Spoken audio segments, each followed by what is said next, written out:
সোনার মতো দেখতে হলে যেমন সোনা হয় না, তেমনি মাছের মতো দেখতে হলে মাছ হয় না। উনুন, টেস্ট অফ বেঙ্গল, সহজে রান্না শেখার ঠিকানা। আজ আপনাদের আমি রান্না করে দেখাচ্ছি নিরামিষ মাছ, অর্থাৎ পনির দিয়ে মাছ। আর পনির দিয়ে মাছ বানানোর জন্য আমি প্রথমেই এখানে 300 গ্রাম পনির নিয়েছি এবং পনিরটা এভাবে চটকে নিচ্ছি। আর তার সাথে একটা সেদ্ধ করে রাখা আলু খুব ভালো করে মাখিয়ে নেব। সাথে অবশ্যই দিয়ে দেব 3 টেবিল চামচ মতন বেসন। এবারে পরিমাণ মতো লবণ, হলুদ দিয়ে সব উপকরণগুলো খুব ভালো করে মাখিয়ে নিচ্ছি। উনুন টেস্ট অফ বেঙ্গল সবসময়ই আপনাদের খুব সহজে বিভিন্ন ধরনের রান্না করে দেখায়, তাই আপনারা চাইলে উনুন টেস্ট অফ বেঙ্গলকে করতেই পারেন আপনার রান্নাঘরের সাথে। সব উপকরণগুলো খুব ভালো করে মাখানো হয়ে গেছে। এবারে আমি এইভাবে হাতের তালুর মধ্যে মন্ডর মতন করে তারপরে মাছের আকৃতি দিয়ে দেব। এই উপকরণগুলোর সাথে কিন্তু একটু জিরে গুঁড়ো বা লঙ্কার গুঁড়ো আপনি যোগ করতে পারেন। এই রান্নাটাকে আমি এপ্রিল ফুল রেসিপিও বলে থাকি, কারণ যাকে খেতে দেওয়া হয় সে মাছ ভেবে বা মাছের ঝোল ভেবে তো খাওয়া শুরু করে, কিন্তু খেতে গিয়ে দেখে মাছ তো নয়, একেবারে অন্য রকমের একটা রান্না, এবং সেটা সম্পূর্ণ নিরামিষ, আর সে হয়ে যায় এপ্রিল ফুল। পনিরের স্বাদ পাল্টে একেবারে নতুন ধরনের একটা রেসিপি। আর এই রান্নাটা বিশেষ বিশেষ অতিথিদের খাওয়ালে কিন্তু তারা খুবই খুশি হয়ে থাকেন। আর সবচেয়ে বেশি মজা পায় বাড়ির বাচ্চারা। আপনারা দেখতেই পাচ্ছেন আমার সাথে একটা খুদে হাত তাই আমার সাহায্য করতে শুরু করেছে। এই রান্নাটা বা এই খাবারটা তৈরি করার সময় থেকে একদম শেষ পর্যন্ত সে আমার পাশে বসেই থাকে। আমাদের পনির মাছ বানানো হয়ে গেছে, আর আপনারা দেখতেই পাচ্ছেন এই টুকরোগুলো দেখে মনে হচ্ছে কোনোটা রুই মাছের টুকরো, আবার কোনোটা শোল মাছের টুকরো।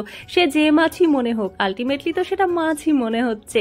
এবারে আমি ভালো করে সর্ষের তেল গরম করে নিয়ে এই পনির মাছগুলো ভেজে নিচ্ছি। মাছ যেভাবে ভাজা হয় ঠিক একই পদ্ধতিতে আঁচ কমিয়ে আমি এইভাবে এপিট ওপিট ভেজে নিচ্ছি। উনুন টেস্ট অফ বেঙ্গল সবসময়ই আপনাদের কাছে খুব সহজে রোজকার কিংবা বিশেষ বিশেষ খাবারগুলো করে দেখানোর চেষ্টা করে থাকে। আজকের রান্নাটাও তার ব্যতিক্রম নয়। আমাদের ওই পনির মাছ ভাজা হয়ে গেলে ওই তেলেই ফোড়ন দিয়ে দিলাম গোটা শুকনো লঙ্কা, তেজপাতা আর জিরে। এবারে আমি দিয়ে দিচ্ছি অর্ধেক টমেটো কুচি, তার সাথে দিয়ে দিয়েছি 2 টেবিল চামচ জিরে আদা বাটা। আঁচ কমিয়ে আমি মশলা খুব ভালো করে কষিয়ে নিচ্ছি, আর তার সাথে দিয়ে দিচ্ছি পরিমাণ মতন হলুদ, লবণ আর কাশ্মীরি লঙ্কার গুঁড়ো। যে বাটা মশলাটা দিয়েছিলাম তার মধ্যে কিন্তু কাঁচা লঙ্কা বাটাও ছিল। ঝাল কতটা দেবেন সেটা নির্ভর করবে আপনার এবং আপনার পরিবারের সদস্যদের স্বাদের উপর। মশলা কষানো হয়ে গেছে, আপনারা দেখেই বুঝতে পারছেন যে মশলা থেকে বেশ তেল ছেড়ে এসেছে। এবারে আমি দিয়ে দিলাম গ্রেভির জন্য প্রয়োজন মতন জল। এই রান্নায় আলুও ব্যবহার করা যেতে পারে, তবে আজ আমি আলু দিয়েই রান্নাটা করিনি। জল ফুটে উঠলে বা ঝোল ফুটে উঠলে আমি দিয়ে দিলাম ভেজে রাখা আমাদের পনির। আমি এইভাবে মাছের আকৃতিতে রান্নাটা করছি। আপনারা যদি গোল বলের মতন রান্না করেন তাহলে কিন্তু সেটা পনির কোপ্তা হয়ে যাবে। তাই আপনি একই পদ্ধতিতে কিন্তু 2 রকম রেসিপি করে খাওয়াতে পারবেন আপনার প্রিয়জনদের। আজকের রেসিপিটা আপনাদের কেমন লাগলো জানাতে ভুলবেন না। আমি ঝোলে এই পনির মাছগুলো দেওয়ার পর খুব বেশিক্ষণ রান্না করব না, এতে করে ভেঙে যেতে পারে। আঁচ কমিয়ে 1 মিনিট মতন রান্না করেছি, আর দুপাশে ভালো করে ঝোলের মধ্যে চুবিয়েছি যাতে ভেতরে গ্রেভিটা মিশে যায়। আর তার সাথে নামানোর আগে আমি দিয়ে দিলাম 1/2 চা চামচ ঘি আর 1/2 চা চামচ গরম মশলার গুঁড়ো। দিয়ে দিয়েছি চিড়ে রাখা কাঁচা লঙ্কা, এতে একটা ভালো ফ্লেভার আসবে।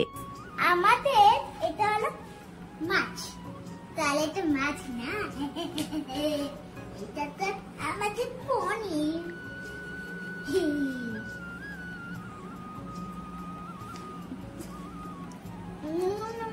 কেমন হয়েছে খেতে? ভালো।